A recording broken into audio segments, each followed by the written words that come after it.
Assalamualaikum warahmatullahi wabarakatuh. Bismillahirrahmanirrahim. Alhamdulillahirabbil alamin. Wassalatu wassalamu ala asyrofil anbiya'i wal mursalin Sayyidina Muhammad wa ala alihi wa sahbihi ajma'in. Amma ba'du. Sebelumnya perkenalkan, nama saya Misyani, Prodi Hukum Keluarga Islam, Universitas Islam Madura. Pada kesempatan kali ini saya akan menjelaskan tentang reformulasi syariah Abdullah Ahmad Al-Naim. Nah, Abdullah Ahmad Al-Naim di sini adalah pemikir yang berasal dari Sudan. Beliau murid dari seorang tokoh sufi di sana, namanya adalah Mahmud Toha, dan mengembangkan banyak gagasan dari gurunya ini. An-Naim melewatkan pendidikannya di bidang hukum HAM dan hukum internasional, hukum konstitusional di Inggris. Lalu kenapa An-Naim itu penting untuk dibahas? Karena An-Naim salah satu dari sarjana muslim modern yang mencoba untuk memikirkan ulang hubungan antara ajaran Islam dengan gagasan modern mengenai hak asasi manusia. Lalu apa latar belakang pemikiran An-Naim itu?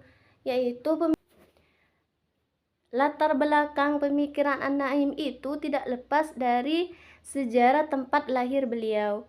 Di Sudan itu begitu berpolemik tentang politik yang berkepanjangan. Sejak Sudan merdeka, sudah dipimpin oleh rezim nasionalis sekuler yang menimbulkan beberapa persoalan terhadap Islam dan lembaga muslim dalam kancah berpolitik.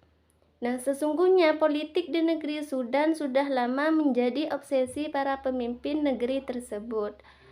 Sejak saat itu, mulailah di Sudan itu mengalami ketegangan dalam penerapan sistem hukumnya karena ada saling tarik-menarik di negara itu, saling tarik-menarik antara kelompok yang ingin menerapkan hukum Islam secara menyeluruh dan juga ada kelompok Islam yang lebih moderat, lebih menerapkan substansi penerapan hukumnya.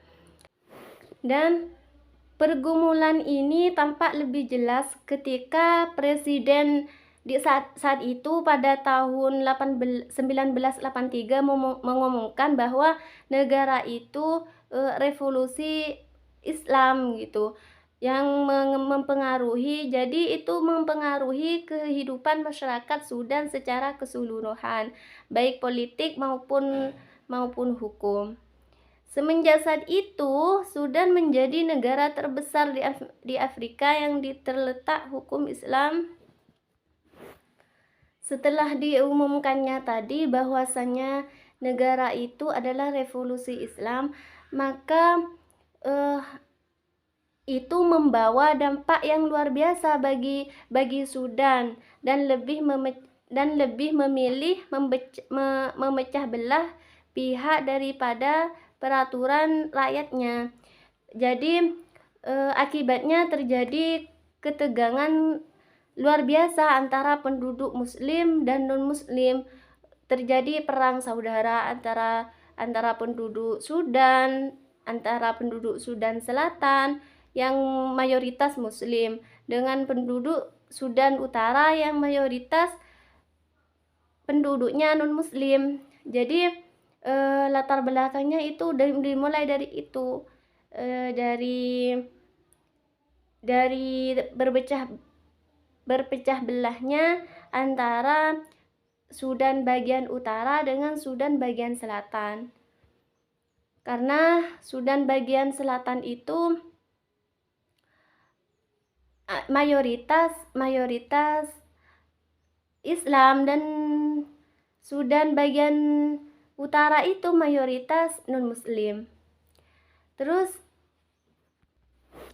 sehingga latar belakang inilah An-Naim menggagas kebebasan HAM, mendekonstruksi syariah sesuai dengan problematika yang dialaminya karena tekanan rezim presiden yang konservatif yang dirasa An-Naim melanggar hak dan penindasan hak sipil atau lebih luasnya hak asasi manusia. Nah, seperti itu latar belakang pemikiran An-Naim. Lalu, bagaimana metodologi An-Naim itu sendiri? Nah, metodologi An-Naim itu tidak lepas dari metode gurunya, yaitu metodologi pembaharuan yang evolusioner yang digambarkan sebagai evolusi kegiatan Islam, yang artinya suatu ajakan untuk membangun prinsip penafsiran baru yang memperbolehkan penerapan ayat-ayat Al-Quran dan Sunnah. Pendekatan ini jika diterapkan akan mampu memecahkan kesatuan antara tujuan pembaharuan, keterbatasan konsep, dan teknik syariah historis. Seperti itu. Tadi saya sudah jelaskan mengenai latar belakang dan metodologi dari An-Naim itu sendiri. Selanjutnya saya akan menjelaskan tentang bagaimana pemikiran An-Naim.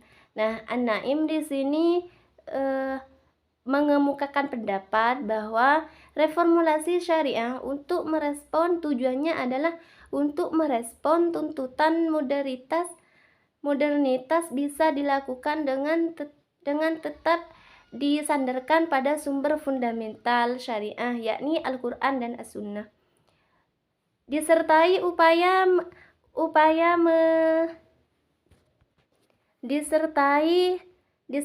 upaya reinterpretasi terhadapnya melalui cara yang tetap sesuai dengan totalitas isi dan misinya.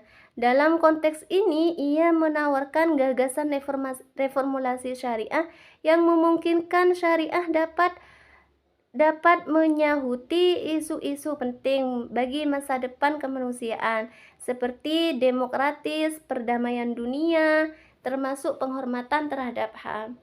Nah, seperti itu. Menurut An-Naim, pemikirannya itu tidak lepas dari syariah gitu. Tidak lepas dari syariah dan yakni dari Al-Quran dan As-Sunnah. Lalu yang terakhir itu, poin yang terakhir yang saya akan jelaskan yaitu konsep gagasan An-Naim. Nah, konsep gagasan An-Naim di sini ada 4. Yang pertama, syariah sebagai historis, sebagai produk sejarah. Yang kedua, syariah historis Madaniyah. Dan yang ketiga, syariah modern Makkiyah. Dan yang keempat, nasakh sebagai metodologi muslim. Nah, ada 4 konsep yang digagaskan oleh An-Naim. Yang pertama, syariah sebagai produk sejarah.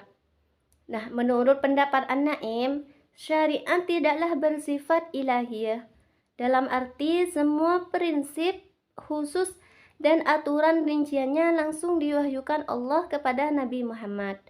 Syariah adalah produk sejarah, yakni hasil interpretasi nas Al-Quran dan As-Sunnah sesuai dengan konteks sejarah abad ke-7 sampai 9.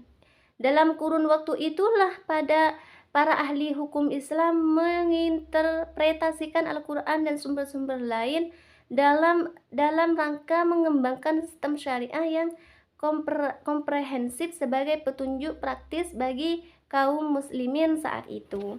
Intinya gini, menurut An-Naim itu ajaran Islam itu perlu diintegrasikan dengan HAM atau nilai ajaran Islam yang tidak bertentangan dengan HAM. Dan An-Naim juga mengatakan bahwa di dalam negara sekuler lah seseorang itu bisa beragama sesuai dengan yang mereka yakini. Di dalam negara agama, jika Anda berkeyakinan tidak sesuai dengan yang dianut oleh negara itu, maka Anda menjadi negara kelas kedua.